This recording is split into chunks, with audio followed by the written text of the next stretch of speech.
But Terry, can I just say this very quick? Because I do understand both points, right? The points of making basically, spending a lot of money, and also there's teams that don't spend a lot of money, right?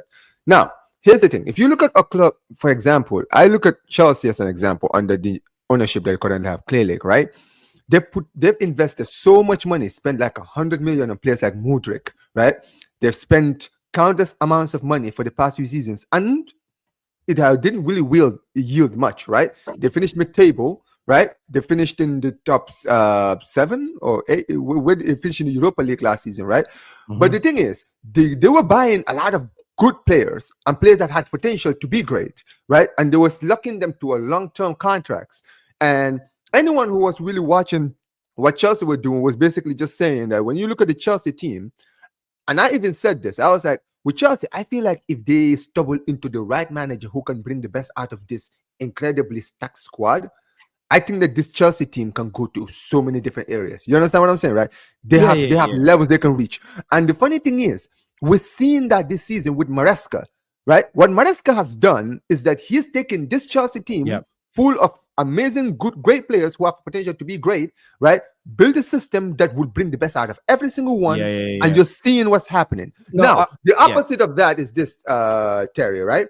There are some teams that don't spend the extravagant amount of money that Chelsea was spending, right? But for clubs like that, it's important to have good scouts at your club, right? Go out and actually get players who maybe you won't spend crazy amounts of money on, but they're important. I'll give you one example, or maybe two examples. In La Liga, because I'm a Barcelona fan, I watch Premier League, I watch La Liga. Now I think of two players in La Liga right now who don't really cost a lot of money or did leave, but for a significant low amount of money, who a club like Arsenal might have been looking at and might have actually done a job at Arsenal. One of them is Dovbyk from Girona. The guy last season scored 24 goals in La Liga. He left this season to go to Roma for 30 million, right?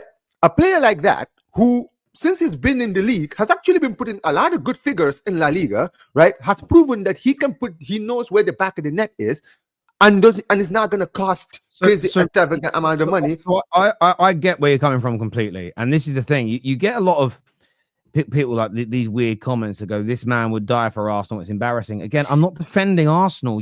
Sorry, I'm going to get really horrible here. You fucking Terry, you're just falling for it, man. I'm talking about the logic that people use. So yes, Arsenal have spent money, but have they spent it wisely? If they haven't spent it wisely, who's accountable for that?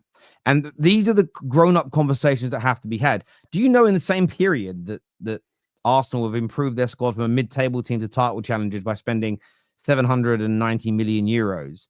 Man City, that were already champions of England and Centurions in that same period, have spent 753 million pounds. Now, actually, turns out now they've wasted a fair bit of that because they've seen a lot of that. They've seen a lot of that. And again, nobody is turning around and saying, we are criticizing some of Pep's tactics. We are criticizing that. But most City fans you're listening to are talking about Cheeky and the recruitment team and saying they have bought badly in Nunes, in Grealish, in Doku, etc. Doku, and this is where I think there has to be, for all clubs, grown-up conversations. Man United recruitment. I've never really held the managers accountable per se for the bad players that they've been bought, or players that didn't fit their system, or players that they didn't want at the football club anymore. We've got that wrong so often. So yes, we spent a lot of money, but has it been spent correctly? If you're saying it hasn't been spent correctly, then just focusing on the manager. And this isn't about Arsenal specifically. This is just I'm speaking in general. That's why I've always said about Man United, just sacking a Man United manager while we're recruiting badly. How can anyone have a brain go, well, sack the manager, we'll get better, won't we? Why?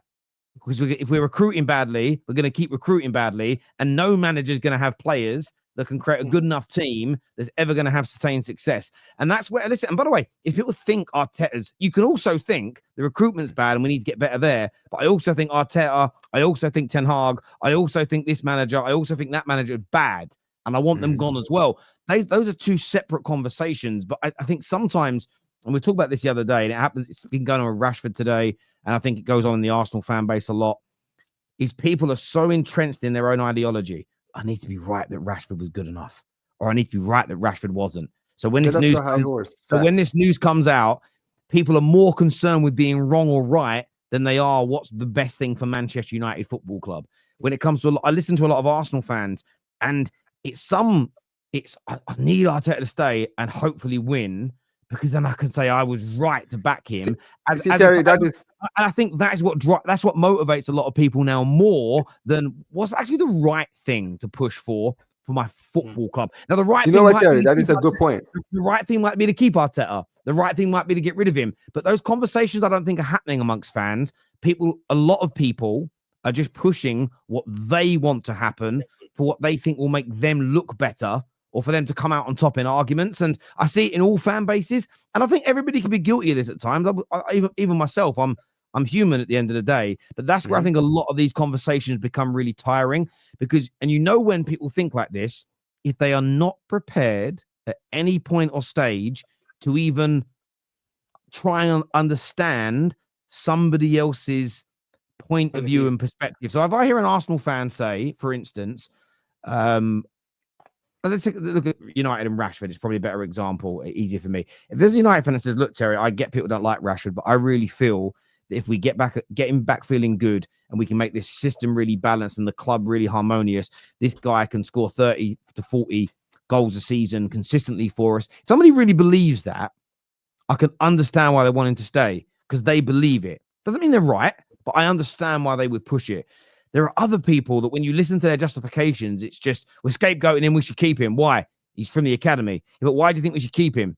Because we should. There isn't any real class of 92. It's an emotional decision as opposed to based on actual.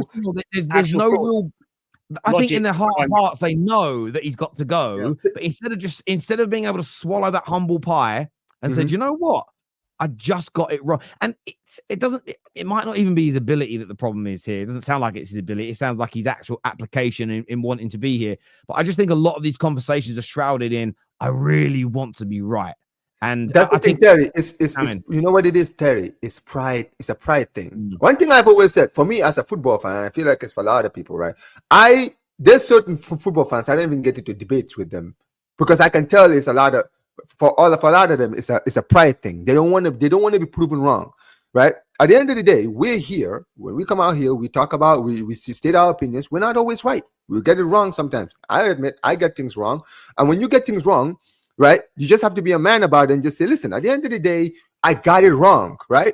I stated my opinion, and at the end of the day, I got it wrong. I feel like with people, they're more obsessed in trying to be right rather than actually doing what is right for their team. And it's in every club, even at my club, Terry. You know me, I'm a Barcelona fan. My club, we do this, we're entrenching this whole La Masia, building from the club and all of this stuff. I see it a lot when I look at players who are in my club right now who are not good enough. When I call them out, you have people that are like, we should just keep them because, they have what it takes to be great. It's like, what do you see? You know what I'm saying? But it's such an interesting conversation. I had it about a year or so ago when I was talking about Mainu coming into the team. And someone said, no, we shouldn't be developing Mainu. We should be going out and buying the best central midfielders in the world. And I just sit there sometimes and go, why are these opinions both so polarized? We should be looking to go out and buy the best midfielders in the world. But there's a few caveats that we should be throwing in here. Maybe the best 2, 3, 4, 5, 6, 7, 8 midfielders are there's a combination of don't want to play for us or at clubs that won't sell to us. So then you start going down the pecking order, and then you start going, well, the guy that comes in 11th on that list, how much better is he really than Mainu right now? And it's still going to cost 90 million to get him. If there's only slight gains, but Mainu in 2 years will be better than him, you're better off investing that money elsewhere. Would you say that's a fair point? No, just get the player that's better all the time. And as soon as you start getting into those conversations, you sort of realize, well, you would never be able to operate in this scenario. Therefore, your opinion is really bad. But I do agree with elements of what they're saying. I believe that United should be looking to, over the next few summers, look to really improve our midfield. But that doesn't mean that we shouldn't be giving game time to a Mainu to improve, to play. However, what I don't believe in at the same time is there should be a consistent and clear pathway for a Mainu, for an Ahmad, for a Garnacho, if they're not improving and not delivering. If there's an opportunity, look how good Ahmad has been for us recently, right? He's been absolutely amazing.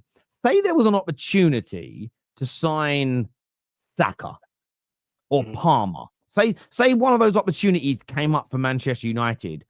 I wouldn't want to not do that because it could hinder the development of Ahmad. My view would be, well, Ahmad then has to train harder, keep working, keep performing. If he does and he outperforms Palmer or Saka that are now in our squad and team and he starts over them, then we're in a better position, right? So for me, it's a case of, it's a combination of those two things. We should always be striving to bring the best into the football club, but we should also be looking to develop our youngsters. And if they're good enough, you play them. If they're not, then they leave as well. And but no disrespect, Terry. The difference is you're an older fan, right? And like myself, right? So we grew up on supporting our teams, and I think the younger generation are more attached to players and have more of an affinity towards players in the sense of they become player FC in the sense of and then they, you know, and it becomes disingenuous conversations when everything is led by emotions or led by ego and wanting to be right all the time. You're never going to have an honest conversation. I mean, I came on here earlier today and said I was wrong, actively wrong about Jorginho. I didn't want him anywhere near my club. That, you know, I'm not going to sit here and try and spin it in any other way.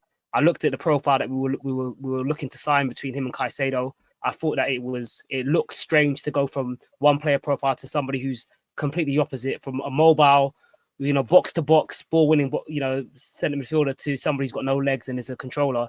It just looked like it didn't make any sense to me.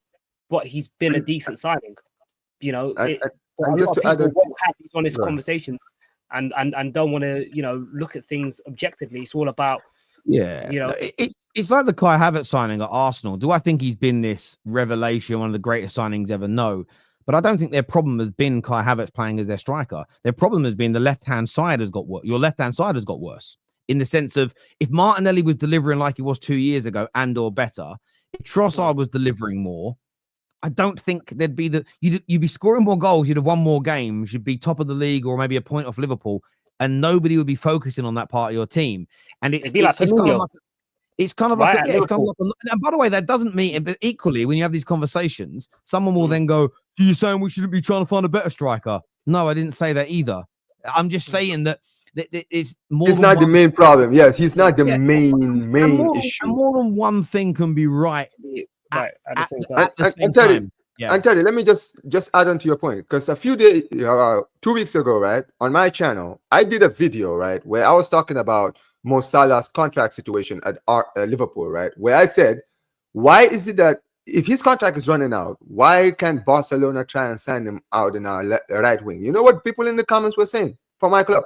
We're basically saying, wait a minute, isn't that where Yamal plays? Well, you're gonna stunt Yamal's growth and all of this stuff. And I sat there and I said, no, because at the end of the day, Yamal has so many more years than Salah has, right? And do you know how much Yamal can learn playing alongside or playing to the understudy to a guy like Salah, right? And also, let me be clear, Yamal can play in both positions, on the left and the right, right? And I was like, at the end of the day, would Salah improve the Barcelona squad? He would. And that is what I want. I want the best players who I know can improve my team. It's not always about having this, how do you put it, Terry? Basically, this soft spot for certain players, like, oh, well, I don't want this guy to come in because he's going to end up taking this guy's place. You feel me? But that's exactly what, just before we end, that's exactly what Nathan has just said, though. It's people prefer players to clubs and they have this affinity towards them. And it's, I need, like some people, their whole identity becomes, a lot of people end up living vicariously through that player. And it's like, if you mouth the guy, people are going to think I'm the guy because that's who I rep. So there's that living vicariously through somebody. Where, as you say, I don't even think Yamal should be playing the amount of games that he is at his age. He's having injury problems right now because he's playing too many games. It can cause big problems. So having someone come in, and one of the best things that Amarim's done so far, he's barely used Mainu. And I was someone that was watching Mainu in the last 12 months. I was thinking, I know he's not a skinny little lad, right? He's got a bit of size to him. But I'm watching it and thinking, I think he's getting too much game time for a young player. And whether it's injuries or burnout, I look at like Fabregas, late 20s, early 30s, gone. Rooney, late 20s, early 30s, gone. Theo Walcott, Michael Owen, done very early because of injuries. All of them have got one thing in common. They were 16, 17, started playing men's football.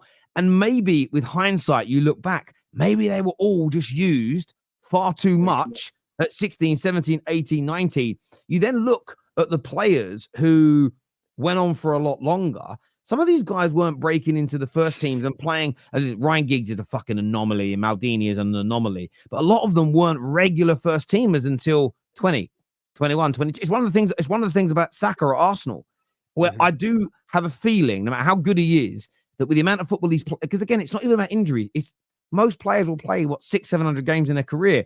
But if you're getting to 600 games when you're 26, 27, 28, your body still is going to say, I'm done. Most fighters, it isn't age per se. It's how many training camps have you done? How many punches in the head have you had? How many rounds have you boxed, as an example? Like fighters that can finish people early tend to last a little bit longer because they're not getting beat up. They're not doing the rounds. Like I was listening to someone talk about Tyson Fury the other day, and there's a few boxing experts that think those 3 fights against Wilder just took something out of him that his body will never give back because they were so demanding and so hard and so epic.